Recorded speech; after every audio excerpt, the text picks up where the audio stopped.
verso 24. Mateus 7,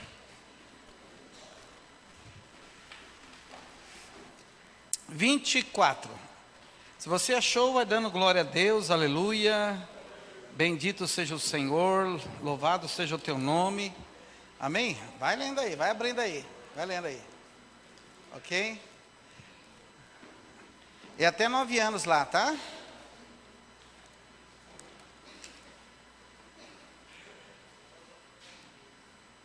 Ok. Diz assim, Mateus 7, 24. Portanto, todo aquele que ouve essas minhas palavras e as pratica, será semelhante ao homem prudente que construiu ou edificou a sua casa sobre a rocha. Amém, irmãos? Mateus capítulo 4, verso 19. Irmão, obrigado. Mateus 4, 19, por gentileza. Mateus 4, 19. Ok? Tá bom assim, querido? Próximo assim? Mateus 4, 19. Disse-lhe Jesus: vinde após mim, eu vos farei pescadores de homens. Maravilha? Agora vamos lá, primeira carta a Coríntios, capítulo 3, verso 12 e 13. Achou? Amém? Primeira carta a Coríntios, capítulo 3, verso 12 e 13. Capítulo 3, verso 12 e 13. Diz assim: e se alguém sobre este fundamento levantar um edifício de ouro, prata, pedras preciosas, madeira, feno, palha, a obra de cada um se manifestará, porque o dia demonstrará, pelo fogo será revelada, e o fogo provará qual seja a obra de cada um. Maravilha? Você viu que não deu o amém agora esse versículo, né? Mas vamos lá, primeira carta de Pedro, capítulo 2, primeira carta de Pedro, capítulo 2, verso 4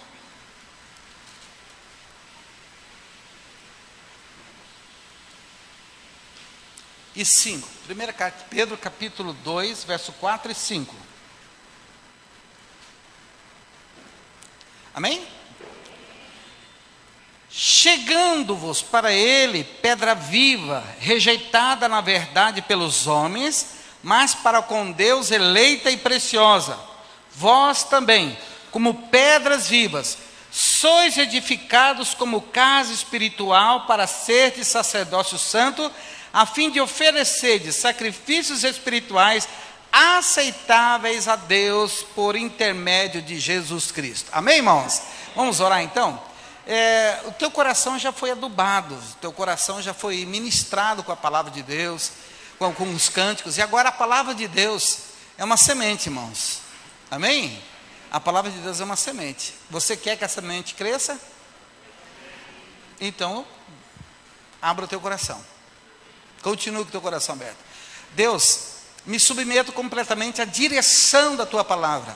Não permita que eu fale algo que não venha do teu trono, que não venha de acordo com a tua palavra. Em nome de Jesus, nós nos colocamos atrás da tua cruz. Ó Pai, totalmente a nossa mente seja levada cativa ao teu senhorio. E Deus, toda ansiedade, preocupação, toda expectativa humana caia por terra no nome de Jesus. Em teu nome que oramos. Amém, Senhor. Amém. Edificando nossa vida espiritual. Acho que não vai dar para projetar, né, filha? Não tem, né? Ok. Tivemos um problema no computador, tivemos que mudar e não deu. Mas não tem problema. Vocês vão receber isso daí, junto com os avisos, o esboço do sermão. Aí você pode usufruir, utilizar, tirar as heresias, colocar suas heresias, não tem problema nenhum, não. Ok? Fique à vontade, ok? Mas não tem heresia, não. Nós vamos firmar tudo aqui na palavra de Deus, aqui, vamos que vamos. Vamos lá, então. Edificando a nossa vida espiritual. Você pode repetir comigo? Edificando nossa vida espiritual. Eu quero começar aqui com uma frase. Eu não sei quem escreveu, mas eu achei a frase interessante. Ela diz assim: a grandeza de um edifício é proporcional à relação do seu alicerce. É uma verdade. a estrutura de um prédio, a estrutura de uma casa, se baseia muito na questão do alicerce. Se nós achamos que, de repente, o acabamento de uma casa, o acabamento de um prédio é algo maravilhoso, é bonito, tudo, irmãos, é o menos importante, porque o mais importante numa casa são os alicerces, a estrutura, profundidade, as amarrações. Tem alguns construtores aqui que podem confirmar isso comigo. Então, a grandeza do edifício é proporcional à relação do seu alicerce. Ou seja, também na nossa vida espiritual, se nós queremos crescer, vai depender muito onde nós estamos alicerçados. E onde nós estamos alicerçados e o que está nos alicerçando. E a minha pergunta é esta noite, e eu vou passar aqui algumas estatísticas para vocês aqui, não vou dizer preocupante, mas para você ficar de antena ligada com algumas coisas. Olha só, por que tem muitos crentes afastados na fé? Por que nós encontramos muita gente afastada da fé? Você deve todo dia encontrar gente na faculdade, no trabalho, na escola. Eu já fui crente. Eu já fui isso. Eu me decepcionei com a igreja. Me decepcionei com o pastor. Me decepcionei com o evangelho. Me decepcionei com isso. Etc. Já ouviu isso? Quem já viu, levanta a mão. Todos nós ouvimos isso aí. Qual a tua resposta para isso? É verdade. É verdade. Mas, irmão, olha para Jesus. Não é só a resposta? Uma resposta talvez sem fundamento. Olha para Jesus. É fácil falar isso. Mas eu quero olhar para vocês aqui. Olha só, irmão, um desvio monstruoso na igreja brasileira. No Brasil, entre 30 e 40 milhões de pessoas já frequentaram algum dia uma igreja evangélica.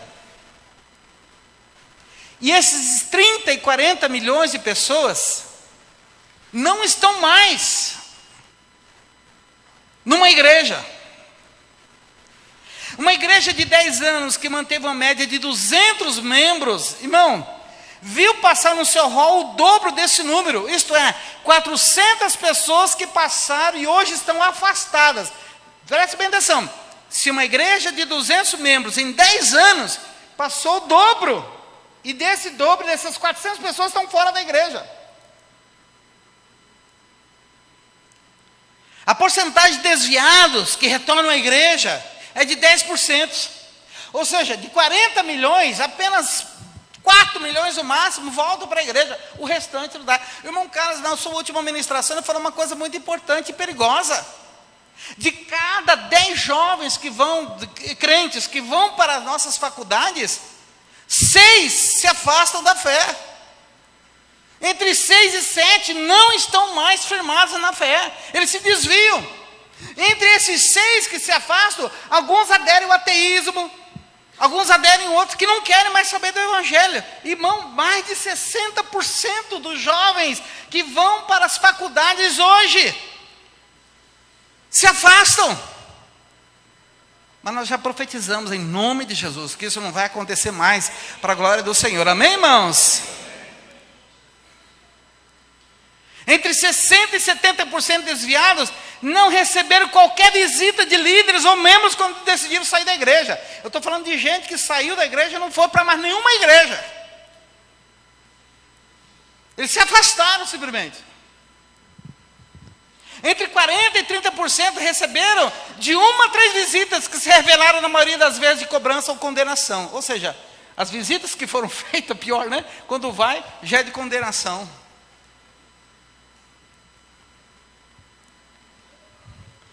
Escuta o pior aqui. De cada 10 andarilhos, 3 já foram frequentadores assíduos de uma igreja algum dia. Em Campo Grande, esse número baixa, querido. A cada média de 5. Tem gente que conhece o evangelho. Aqui, irmão, nós atendemos irmãos, pessoas que já vieram aqui. Eu estou aqui. Então, esse dia mesmo chegou um. Eu estou precisando da ajuda do Senhor. Eu preciso. Falei, qual é a instituição de recuperação que você saiu? Está com uns 3 meses que eu saí lá de tal lugar. Por que você não voltou ainda? Eu não sei, por quê? Não sei. Então, querido, nós temos um grande número de pessoas que se afastam da fé. Escute, irmão, essas fontes de informações está num pastor que trabalha, pastor Sinfrônio Jardim Neto. Ele trabalha só com pessoas desviadas. Não há uma única razão, irmão, do distanciamento dessas pessoas. Não tem assim dizer, se afastou por causa disso. Mas o foco principal é que essas pessoas, na maioria das vezes, se afastam porque elas perderam a intimidade, o relacionamento. Elas perderam desconhecer o propósito, no caminho da sua jornada, perderam o foco do propósito de Deus para as suas vidas. Mas quais são os motivos mais evidentes que tem, irmão? Escute só para você, estou falando aqui para você entender por que nós precisamos aprender esta noite aqui. Primeiro, idiotice dos líderes religiosos.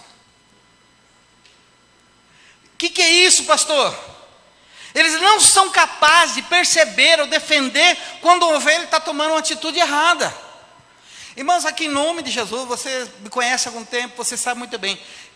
Aqui está o pastor Ednilson, pastor Gilmar, pastor Cláudio. Nós somos de uma linha, o seguinte, a ovelha está andando errado, a gente não fica de braços cruzados dizendo o seguinte, deixa o problema dela. Às vezes a gente pega no pé. Alguns irmãos aqui, às vezes, eu não vi esse irmão. E você que está assistindo amanhã, quem sabe você vai receber um toque nosso em relação a isso aí. Amém, irmãos? Se você não vê esses irmãos aí, pode bombardear ele no WhatsApp, no Face, irmão, senti tua falta.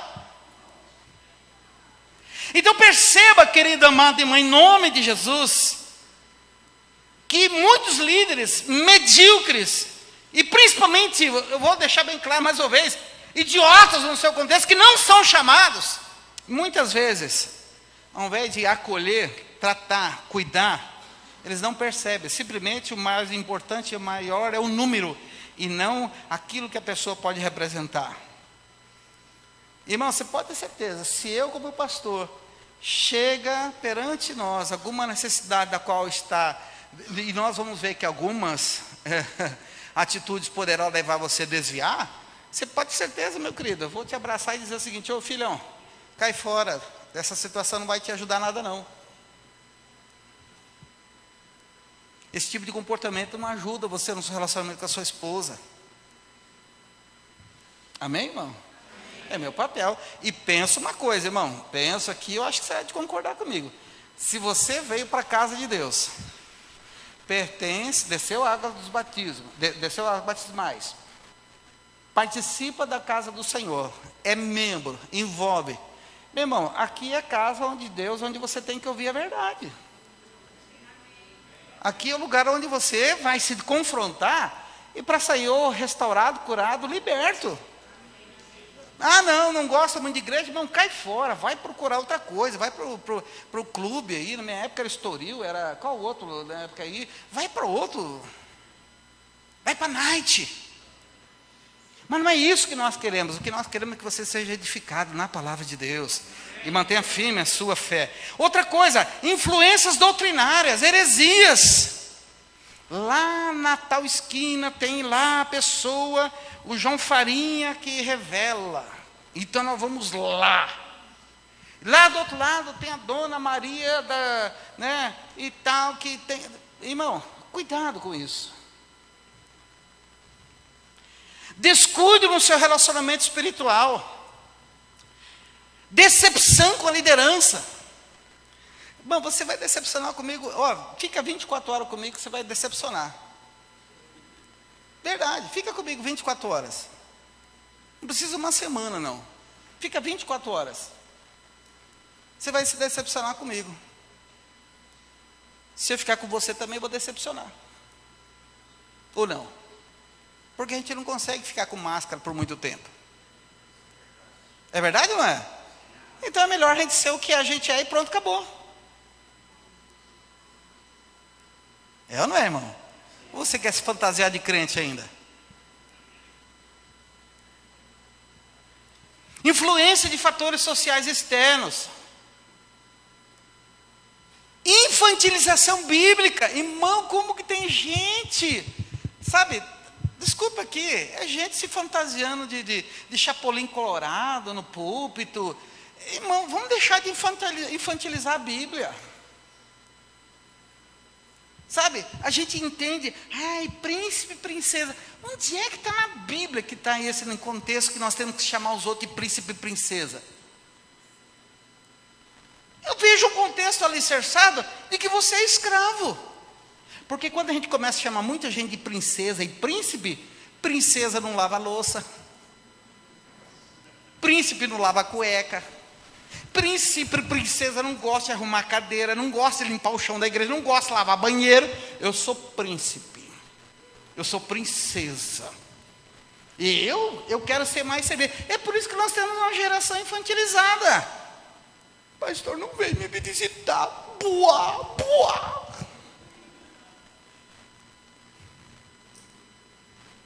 O ambiente que estamos gerando na igreja, irmão, não digo nesta igreja, mas o ambiente que nós estamos encontrando em alguns setores, vamos assim dizer, um ambiente meio melancólico, meio doentio, meio para baixo.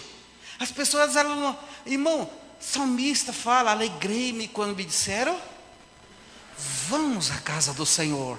Isso não é uma realidade mais para nós hoje. Parece que colocam, alegrei-me, me entristeci. Se eu fosse fazer a leitura no versículo, dizia o seguinte: entristeci quando eu vou na casa de Deus. Aí a pessoa chega com essa cara de maracujá azedo, e você ora e ministra. Eu vejo aqui o pessoal do louvor, às vezes, aqui, que tem que fechar o olho para não sair da unção. Eu estou falando certo ou estou falando errado? Olhar de repente para você, irmão, pelo sangue do Cordeiro. Ai, o som está alto. Ai, essa luz. Ai, irmão, acorda. Deixa de ser infantil. Deixa. Irmão, quem sabe você queria andar com Jesus na época de Jesus? Ai, eu queria, pastor, descalço. A base de... Eu queria ver você na tempestade. Se você teria coragem de Pedro. Se é o Senhor, eu quero estar contigo. Não, meu irmão, você ia estar no meio lá daqueles camaradas. É um fantasma, é um fantasma. Gente, nós temos tudo hoje para adorar e servir o Senhor da melhor maneira possível. Mas nós infantilizamos. E outra que vem aí, irmão. Sabe o que muita gente estão se afastando da fé? Eles não estão tendo referência ou perca da identificação de líderes comprometidos com o Evangelho. Aí aparece qualquer boçal lá no YouTube, pregando uma coisa que não tem nada, ou falando alguma coisa. É verdade, verdade, verdade. Você não vai para a Bíblia, não vai. Aparece qualquer pé de macaco pregando, falando uma coisa, e você acha que acredita naquilo dali. Irmão, nós temos muita gente séria aí. Mas nós temos muita gente que não quer saber de nada. É lobo vestido de cordeiro. Acorda, querido. Eu estou bem aqui com clareza, irmão. Se você não acredita mais no que os pastores estão ministrando para você, você está no lugar errado. Vai para um lugar onde você acredita. Passa ali no gabinete e fala: pastor, não acredito mais no que o senhor está pregando. Eu vou lá por irmão Zé das Couve, lá ele prega lá e me ensina. Meu irmão, fica tranquilo, você não vai morrer por causa disso. Mas se você está, fica firme. Por isso que eu falo, anota o que você está sendo ouvido, anota. Amém, irmão? Amém. Mas qual alicerce que você está edificando a sua vida espiritual? Um outro fator que tem aniquilado a fé de muitos é que eles não estão sendo satisfeitos naquilo que eles acham que deve ser. Irmão, na época de Jesus, aproximava a gente dele não querendo saber de Jesus, queria saber o que Jesus tem para dar. A mesma forma hoje, tem muita gente que está no nosso meio, no nosso ambiente, não preocupado com o que Jesus tem para nos ensinar a transformar vidas. O que ele quer é saber o que Jesus tem para dar para ele.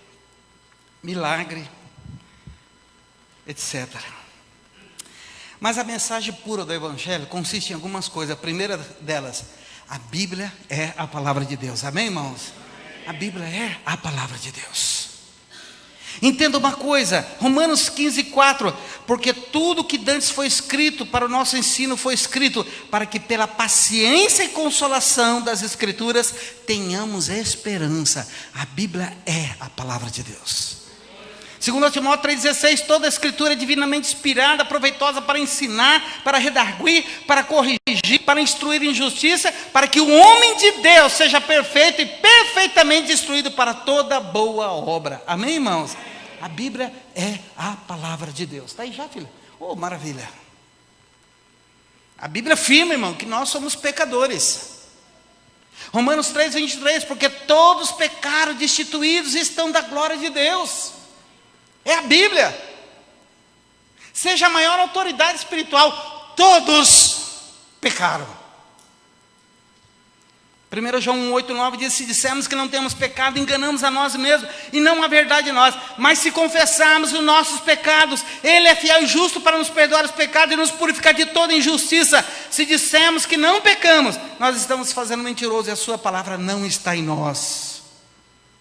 Essa mesma Bíblia diz que Jesus é o Filho de Deus, que tira o pecado do mundo e nos dá a vida eterna. Amém, irmãos? Verdade pura do Evangelho. João 1:29-34, olha, irmão, que texto maravilhoso.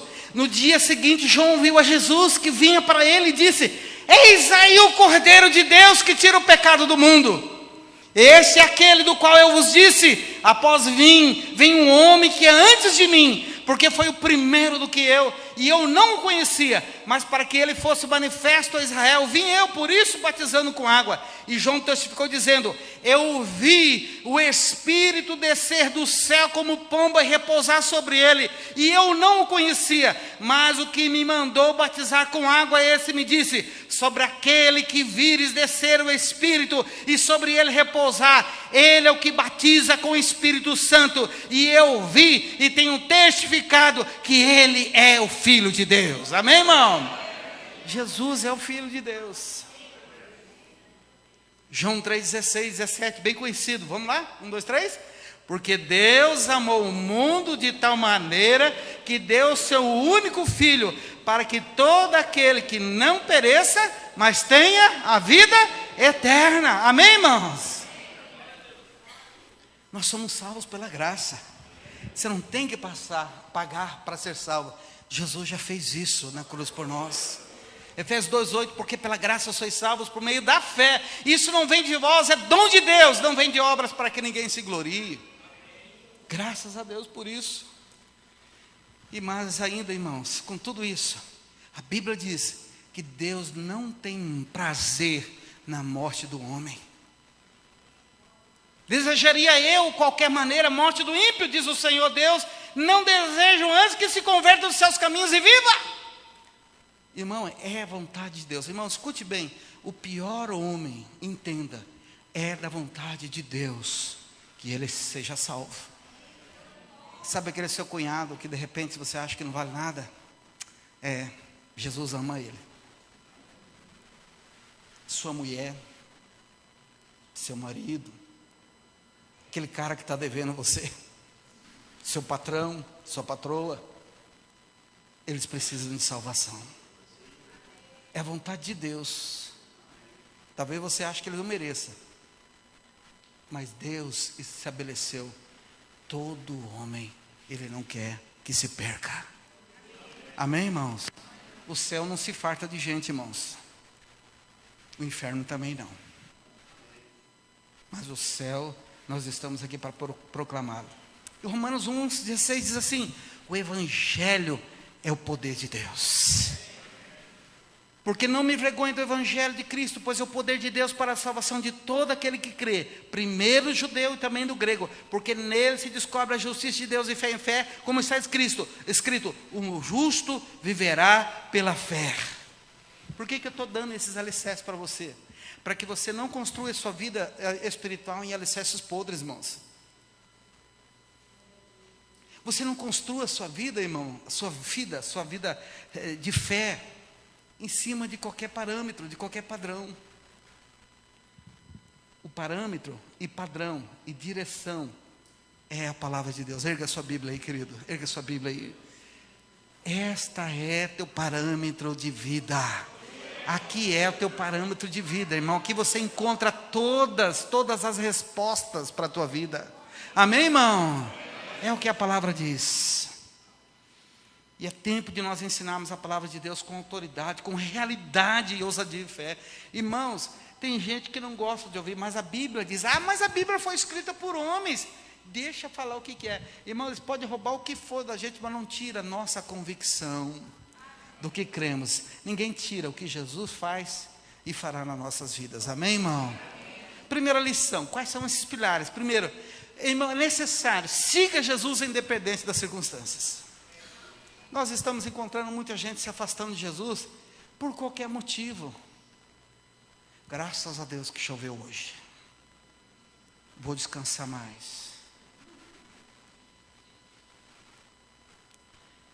Irmãos, por que é que temos que seguir? Porque Ele nos dá um propósito de vida.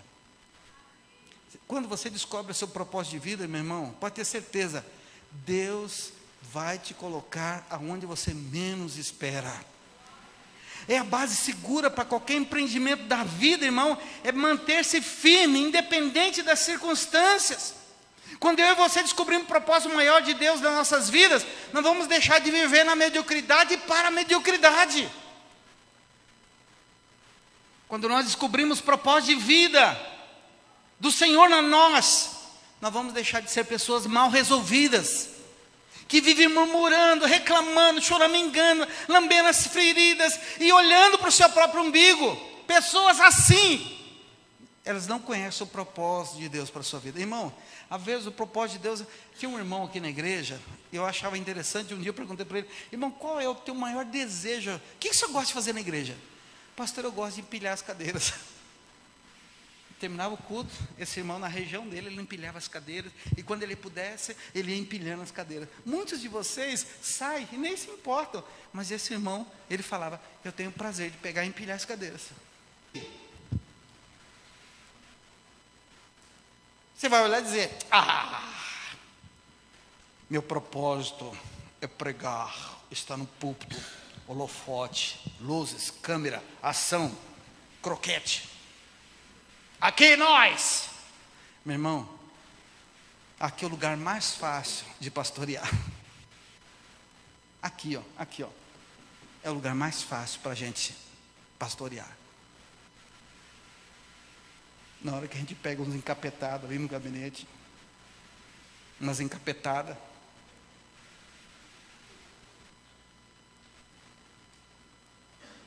pode rir, irmão, fica à vontade. Você vai entrar no gabinete agora lá, pastor, não está entrando aqui um encapetado. Mas o que eu quero dizer, querido amado irmão, que independente da circunstância, você tem que seguir a Jesus. Porque quando nós descobrimos esse propósito, nós passamos a ser pessoas bem resolvidas. O que é uma pessoa bem resolvida? Ela é resolvida com as suas emoções, com seus sentimentos, com seus valores, porque eles descobrem o real propósito de Jesus. E o real propósito é o quê? Servir uns aos outros. Amém, irmãos? Servir uns aos outros. Então, siga Jesus, independente das coisas, independente das circunstâncias. Irmão, olha, pare de diabolizar as coisas. O diabo está me perseguindo. Nossa, eu acho que eu fiz aqui, o diabo está me retalhando. Irmão, maior é aquele que está em nós do que aquele que está no mundo. E as portas do inferno não prevalecem. Pode atacar, pode sofrer dano, mas